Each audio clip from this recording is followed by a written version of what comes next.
सबके सब सूंद हो गए। तो ये मैसेज है ये। लेकिन पिछली बार तो वंचित की वजह से जीते थे ना। पिछली बार वंचित साथ में थे इसलिए जीते थे। नहीं, आपका ये सवाल है या आपका ये मानना? नहीं, देखिए, अगर आप जर्नलिस्ट है तो अपने ऑब्जर्वेशन आप अपने तक रखिए, आप सवाल करिए मेरे से।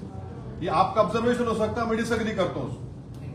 ओवैसी साहब, आपने पूरे वंचित की वजह से जीते थे, वंचित के साथ की वजह से जितने आपने भाषण किए थे उतने हमने पूरे सुने हैं। इस लोकसभा चुनाव में आपने कहा था कि जो भी गलतियां हुए हैं वो छोड़ दो और इकट्ठा आके इंडिया दिल्ली को जिताओ। लेकिन इस बार ऐसा हुआ है कि जो मुस्लिम बहुल भाग है, जिसमें पूर्व मतदार संघ है और मध्य मतदार संघ है, वहां भी आपको लीड नहीं मिली जितने पिछले साल थी, मतलब पिछले इलेक्शन में थी। वही मुस्लिम बहुल एरिया में क्यों ऐसा हो रहा है कि एक ही महाराष्ट्र में मुस्लिम उम्मीदवार है, फिर भी मुस्लिम उनके साथ क्यों नहीं रहे? नहीं, ऐसा नहीं है। ऐसा नहीं है। मेजॉरिटी वोट मिला हमारे को, मगर हर जगह पर आप देखेंगे कि गद्दार रहते हैं। मीर जाफर, मीर सादक तो हर जगह पर है। तो मीर जाफर, मीर सादक को तो लोग जान चुके हैं ना। ये मीर जाफर, मीर सादक तो हर जगह है। और मीर जाफर, मीर सादक को तकलीफ इस बात की रहती है कि भाई ये नहीं जीतना चाहिए। और ये मीर जाफर, मीर सादक जो है, ये हर पार्टी के जरखरीद गुलाम है जो अपना काम करते रहते हैं। ये लोग पार्टी में भी है आपके? हाँ, ये लोग आपकी पार्टी में भी है? नहीं, और उनके ऊपर कुछ कार्रवाई होगी? देखिए, ये औरंगाबाद की जनता जानती है इन लोगों को, आप भी जानते हैं, दुनिया जानती है, और इंशाल्लाह इनको सबक मिलेगा। सर, आज मनोज जरांगे साहब औरंगाबाद में है और आप भी हैं, क्या आप उनकी मुलाकात के लिए जाने वाले हैं? अरे ये आप लोग मेरे को न्यूज बनाने के लिए मेरे को क्यों इस्तेमाल करते यार? नहीं, ऐसा कोई है ही नहीं प्रोग्राम। हमारा यही प्रोग्राम है। अभी आप लोग जा रहे थे बोल के जल्दी हम प्रेस कॉन्फ्रेंस कर लिए आपकी सहूलत के लिए, ताकि हमारी न्यूज भी आ जाए। उनका बड़ा मालूम हुआ मेरे को आने पर मालूम हुआ। महाराष्ट्र में एक योजना ये लाडली बहन, लेकिन लाडली बहन बोल के एक योजना महाराष्ट्र सरकार ने जारी की है। हाँ। उसमें एक मनसे के नेता ने ऐसा कहा है कि इसका लाभ जो है तो मुस्लिम को ना दी जाए, क्योंकि उनको 2 बीवी रहते हैं, उनको बच्चे ज्यादा रहते हैं, उनको 4 बीवी। अच्छा, तो जिसकी मिस्ट्रेस है उसको भी मिलना नहीं मिलना, जिसके माने जो शादी नहीं करके लिव इन रिलेशनशिप करके बच्चे भी हो जाते हैं, उनको मिलना नहीं मिलना। हाँ, अब आप बोलेंगे नहीं, जो बाप शराब पीता उसकी बेटी को नहीं मिलना, तो पूरे के पूरे आउट हो जाएंगे। फिर तो पानी पूरा पीते 6 बजते की। ये हर चीज मुसलमान को ला लेना कि बच्चे ज्यादा पैदा करते, क्या वही बोलना बच्चे ज्यादा पैदा करते, वो पागल है बोलने वाला। उन्हें अगर पढ़ लिखता, थोड़ा नेशनल फैमिली हेल्थ सर्वे पढ़ लेता वो दीवाना, तो उसकी आंख खुल जाती कि TFR रेट गिरा है। तो जाहिल है उन्हें, उसको सिर्फ एक ही 1 पॉइंट एजेंडा है, नफरत करो मुसलमानों से। जैसा नरेंद्र मोदी अपना भाषण बोले थे पार्लियामेंट में कि घुसपैठी है, बच्चे ज्यादा पैदा करते और मंगलसूत्र छीन के ले जाएंगे, भैंस खींच कर लेके जाएंगे, तो उन्हें बोल रहे ज्यादा बच्चे पैदा करते। अरे प्यारे, तुम जिसके इशारों पर कठपुतली बने हुए हैं, नरेंद्र मोदी को भी 6 भाइयां हैं, अमित शाह को 6 बहनें हैं।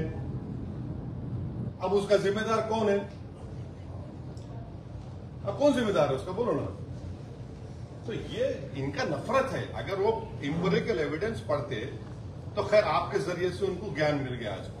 अब इसी से ममता बनर्जी कल शरद पवार से मिले और उन्होंने कहा कि भाई सरकार बहुमत में नहीं है। कौन सी सरकार? मोदी सरकार, अभी वर्तमान सरकार। हाँ। अगर कल बहुमत करने के लिए वोटिंग का वक्त आता है तो आपकी, मतलब आप एक MP है, आपकी क्या स्थिति है? मतलब आप किसके फेवर में रहें? अरे हम ही तो लड़ रहे मोदी से। घुसपैठी हमारे को बोल दिए, ममता बनर्जी घुसपैठी बोले। मंगलसूत्र छीन के चोरी का हमको देने का किसका बोले? हमको बोले, मुस्लिम कम्युनिटी को बोले। किसकी भैंस चोरी करके दी जाएंगी, चोरी का हमको बोले। अरे पूरा मुस्लिम कम्युनिटी को टारगेट करके बीजेपी ने जीता ना, जितने सीट जीते। सुनिए, सब बुलडोजर चल रहा है किसके घर पे? मुसलमानों घरों पे। 8 मुसलमानों का मॉब लिंचिंग हो गया 4 जून के बाद मुसलमानों से। अरे भाई निशाना तो हम बन रहे हैं ना, तो हम ही तो मुखालिफत कर रहे बीजेपी की, इलेक्शन में भी कर रहे, जान भी हमारी जा रही, घर भी हमारा टूट रहा, बच्चे ही हमारे जेल को जा रहे, तो हम ही तो मुखालिफत कर रहे बीजेपी की।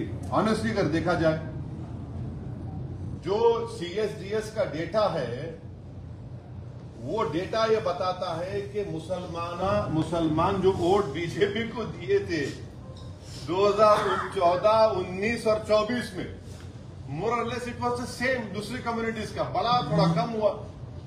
और असदुद्दीन ओवैसी, इम्तियाज जलील जब MP थे हम दोनों, तो 2019 जुलाई में UAPA का अमेंडमेंट लाया गया था, उसकी तो मुखालिफत हम करें, कांग्रेस पार्टी साथ दी ना उसका।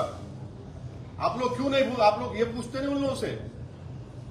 आपको पूछना चाहिए कांग्रेस पार्टी से, NCP से पूछना चाहिए कि आपने UAPA क्यों सपोर्ट किया, जिसकी वजह से स्टैन स्वामी, एक 85-year-old बूढ़ा मर गया जेल में, भीमा कोरेगांव के लोग जेल में रहे, बच्चे जेल में आज भी।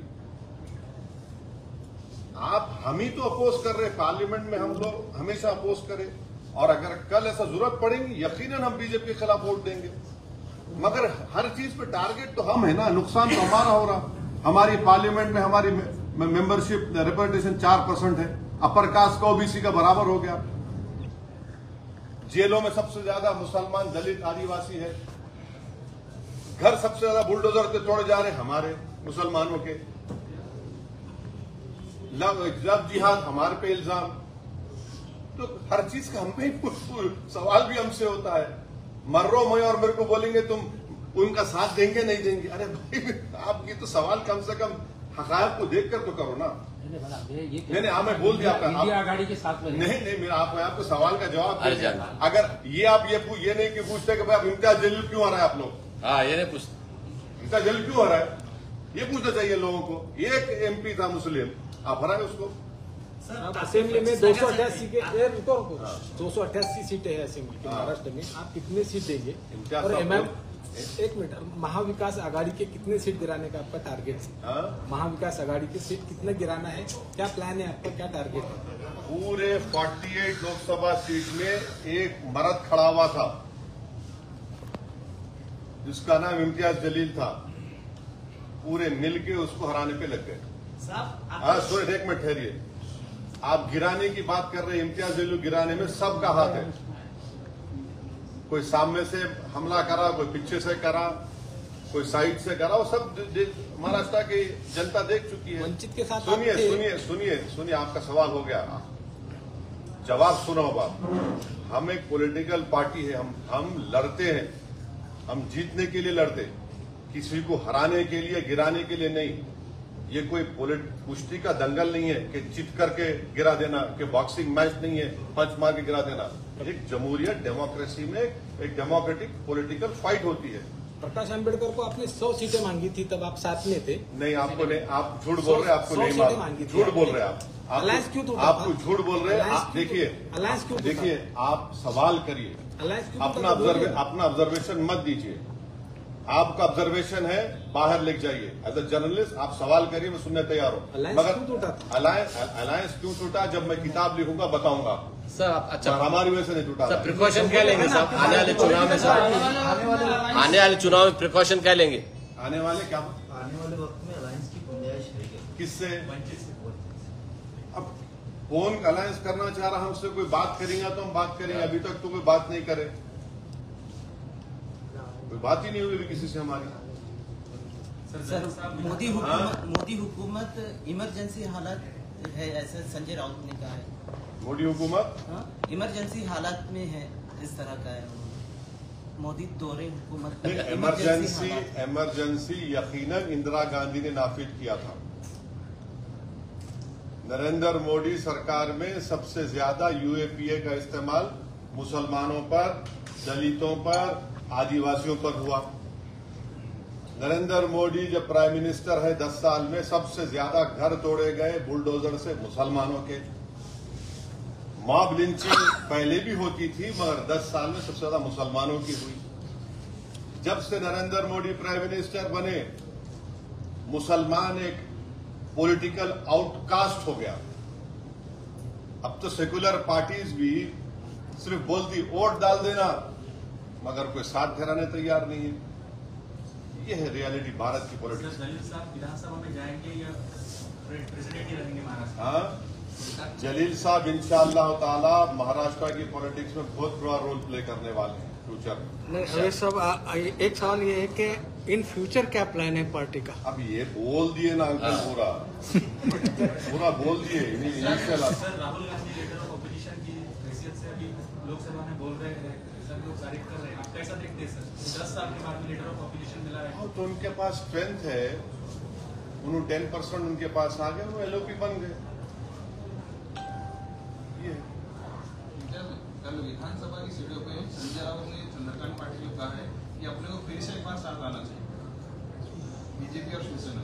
देखिए, मैं आपको जैसा बताया ना कि आने वाले कुछ दिनों के अंदर आपको बहुत सारे बदलाव नजर आएंगे उसके अंदर। कौन कब कहाँ किसके पास जाने वाला है, कौन किसके साथ अलायंस करने वाला है। अच्छा, आप लोगों को प्रोग्राम में जाने का भी है, याद रखिए।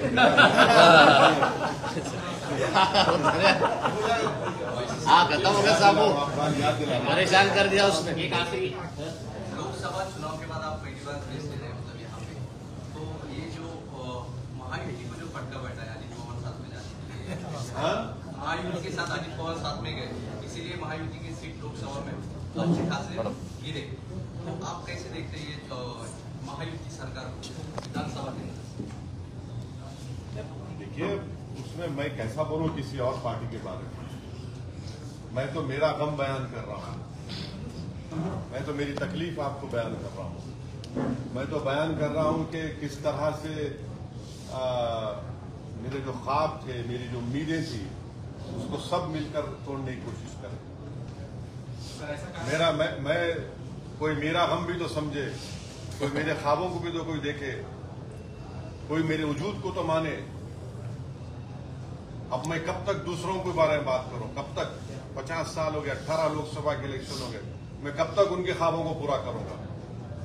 मैं कब तक अपने आप को खत्म करके अपने उनके महलों को तामीर की इजाजत दूंगा?